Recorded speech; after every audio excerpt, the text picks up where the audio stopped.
Hello guys, welcome back to my Vartika Rajput motivation video. आज आप लोगों के लिए एक ऐसी वीडियो लेकर कर आई हूँ जिसे सुनकर के आप खुद सोचेंगे कि वास्तव में भारत की महिलाओं के अंदर बहुत ही ज़्यादा हिम्मत और कॉन्फिडेंस है। जी हाँ, वीडियो को एंड तक ज़रूर देखें। आज का वीडियो मैं कुछ इस तरीके से लेकर कर आई हूँ जिसे सुनकर के हर एक भारतीय महिला का आत्मविश्वास जरूर बढ़ेगा। जी हाँ, नमस्ते मेरे चैनल पे वर्तिका राजपूत मोटिवेशन वीडियो पे आज आप ये वीडियो पूरा ज़रूर देखें। कोई भी काम छोटा बड़ा बिल्कुल भी नहीं होता है। जी हाँ, बिल्कुल भी नहीं होता है। जो इस लड़की ने दिखाया, ग्रेजुएट होने के बाद भी जो इन्होंने काम किया वो कोई छोटा बड़ा नहीं होता है। जी हाँ, पहले भी मैंने अपने इस वीडियो के माध्यम से आप लोगों के लिए मैंने बताया था कि एक ऐसी लड़की जिसने पूरी पढ़ाई करने के बाद भी जब उसको पढ़ाई के अंदर सक्सेस नहीं मिली, फिर एक उसने छोटे से बिजनेस से स्टार्ट किया। जी हाँ, आज की वीडियो वही उसी पर ही आधारित है। अब वीडियो को पूरा जरूर देखें, बिल्कुल सच्ची घटना है ये है पटना में रहने वाली प्रियंका के नाम की लड़की की कहानी। जी हाँ, ये बिल्कुल अपनी पढ़ाई कर रहे थे, अच्छी तरीके से पढ़ाई कर रहे थे और ग्रेजुएट भी हुए और 2 साल तक इस तरीके से कमरे में बैठ कर के अपनी पढ़ाई की तैयारी करने लगे। पर हर बार कुछ ना कुछ 2 या 3 नंबर से वो रह ही जाते थे। 2 या 3 नंबर से वो बिल्कुल रह जाते थे। बिल्कुल भी वो मतलब वो हिम्मत हार चुकी थी। अब उसने सोचा कि मैंने इतनी पढ़ाई करी है और ये मेरी पढ़ाई अब रह जाएगी। जी हाँ, उन्होंने यही सोचा कि मैं 2 साल से, हालांकि लोग बाग तो कई सालों से कुछ ना कुछ करने की सोचते ही हैं और करते भी है काम। पर प्रियंका जो थी, इसको आगे बढ़ना था, क्योंकि आप जानते हैं कि कुछ उम्र होने के बाद में माँ बाप शादी कर देते हैं। पर इसने सोचा कि मुझे शादी से पहले बहुत कुछ करना है और ये मतलब उन लड़कियों में से नहीं थी कि ये कुछ ऐसा सोचे कि मैं इस चीज़ से हार जाऊँ, इस चीज़ से हार जाऊँ और मैं शादी कर लूँ और बस चली जाऊँ। नहीं, इनको कुछ करना था। इन्होंने अपनी मम्मी पापा को बोला कि मुझे आगे पढ़ाई के लिए पटना से बाहर जाना पड़ेगा। तब इनके मम्मी पापा ने इनको बोला ठीक है। ये पटना से बाहर गई पढ़ाई करने के लिए। माँ बाप को तो ये पता था कि मेरी बेटी है वो कॉलेज के अंदर पढ़ाई करी। जब ये पटना से बाहर पहुंची तो इसने सोचा कि मुझे क्या करना है। एक बार ये यूं ही फोन देख रही थी। फोन देखते देखते इन्होंने चाय वाली एक थी जिसने छोटे से चाय टी स्टॉल से स्टार्ट किया और आज अपने लाखों का बिजनेस स्टार्ट कर दिया। और इन्होंने वही देखा, टी स्टॉल देखा इन्होंने और टी स्टॉल की वीडियो ये देखते जा रहे थे।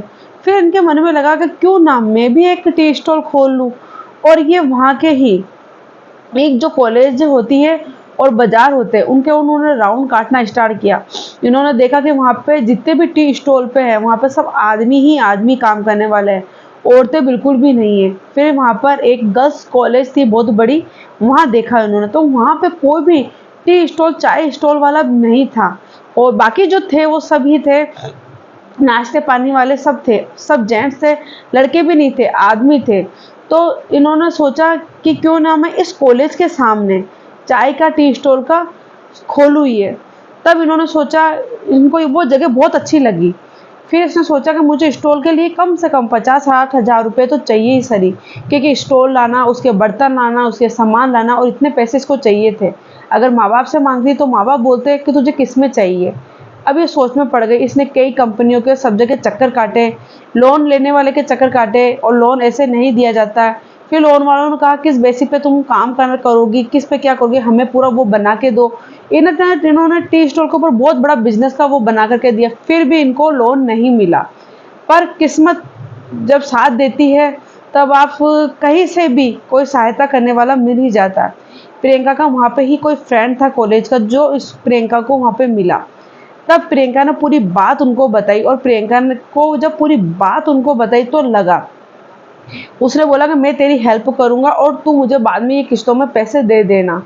तब उसके दोस्त ने उसकी हेल्प करी और हेल्प करने के बाद में फिर प्रियंका को टी स्टॉल खोला। जब वहाँ कड़कती धूप के अंदर उसने टी स्टॉल खोला, जो लड़की सिर्फ मात्र एसी में ही घर में रहा करती थी, बिल्कुल भी गर्मी बर्दाश्त नहीं करती थी, गर्मी से उसको एलर्जी थी, पर उसने सोच लिया कि मैं जनवरी से लेकर अप्रैल तक मेरा लास्ट रहेगा। इन 3 महीने के अंदर अगर मैंने कुछ कर लिया, जब तो मैं यही काम, मैं जो अपना बिजनेस करना चाहती हूँ उसमें कामयाब हो जाऊंगी, वरना मैं वापस अपने माँ बाप के पास चली जाऊंगी। और इसने कड़कती धूप में अपनी एक टी स्टॉल खोल ली। वहाँ की लड़कियाँ बोलने लगी कि आप ग्रेजुएट होने के बाद में भी टी स्टॉल खोलने लगी हो। तो बोले कि हाँ, वहाँ के कई लोग ऐसे बोलने लगे, शायद कोई कैंप लगाया होगा कॉलेज वालों ने। तब उनको बोला कि आपका कोई कैंप लगाया दिखता है कॉलेज की तरफ से टी स्टॉल का। काफ़ी लोग बातें बनाए करे, तो इन्होंने बोला नहीं, मैं खुद का बिजनेस है मेरा टी स्टॉल का। तो बोला आपने कितने दिन पढ़ाई करी? बोला ग्रेजुएट होने के बाद में भी आपको टी स्टॉल का काम करना है। और उन्होंने बोला काम छोटा बड़ा नहीं होता है। और उस एक दिन के अंदर 400 लोगों की चाय बनाना कोई मामूली बात नहीं थी। और यही हुआ, प्रियंका ने एक दिन के अंदर 400 लोगों की चाय बनाती थी कड़कती धूप में, और उसको गर्मी से बहुत एलर्जी थी।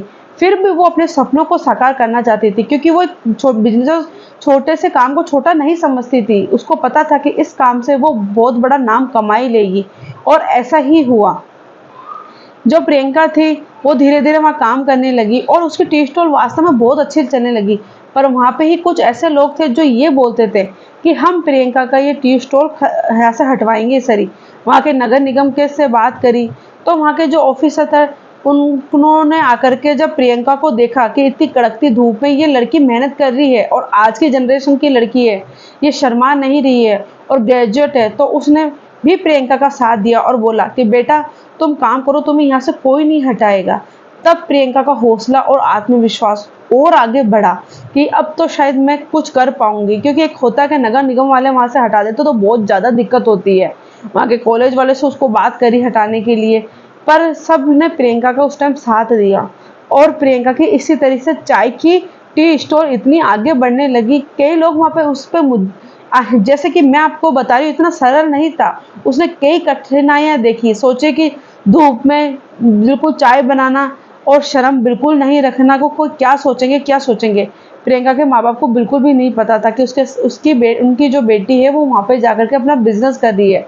इसी तरीके से जो प्रियंका का नाम पड़ा, वो पड़ा ग्रेजुएट प्रियंका टी स्टॉल, और सब उसको उसी नाम से जानने लगे थे। तब उसने अपने कागजों में भी जो स्टॉल का करवाते हैं नगर निगम से, उसमें भी उन्होंने प्रियंका ग्रेजुएट टी स्टॉल के नाम से ही करवाया। जब वो थोड़े से दिन के लिए अपने घर पे गई, तो उसने देखा, उन्होंने मोबाइल में खोला और अपनी मम्मी को बताया कि मम्मी देखो, ये लड़कियां चाय का काम करती, चाय का बिजनेस बहुत अच्छा है। तो उसकी टाइम उसकी मम्मी ने बोला कि हाँ, चाय का स्टॉल है वो बहुत बढ़िया है। फिर उन्होंने अपनी वीडियो बताई अपनी मम्मी को, तब उनकी मम्मी हैरान रह गई। कुछ वक्त तो वो सोच में पड़ गई कि मैंने अपनी बेटी को वहाँ पे पढ़ने के लिए भेजा। तब फिर प्रियंका ने अपने माँ बाप को पूरी बात बताई कि मैं 2 साल से बहुत कुछ करना चाह रही थी, पर मैं एक एक नंबर से रह रही थी, एक नंबर से रह रही थी, और मैं कुछ कर नहीं पा रही थी। तो मुझे अंदर से ये लगा कि नहीं, मुझे कुछ करना है, और मैंने ये काम किया, और मेरा टी स्टॉल कम से कम इतना अच्छा चल रहा है कि आज प्रियंका ने एक टी स्टॉल की जगह 3 स्टॉल खोल ली, और वहाँ पे ही कम से कम उसकी टीम है 7-8 लड़कों की, उनकी टीम है खुद की, जिसमें लड़के और लड़कियों को प्रियंका ने रख रखा है। और वो एक टीम, एक मतलब वहाँ के नौकर के हिसाब से वहाँ के उनके को हैंडल नहीं करती है, बल्कि वो टीम के हिसाब से करती है।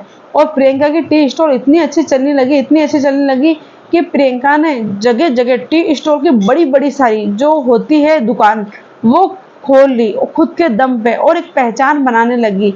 जी हाँ, और सभी लोग ये उसकी जो आज एक पहचान है उसके ऊपर तालियां बजाते हैं, उसको शाबाशी देते हैं।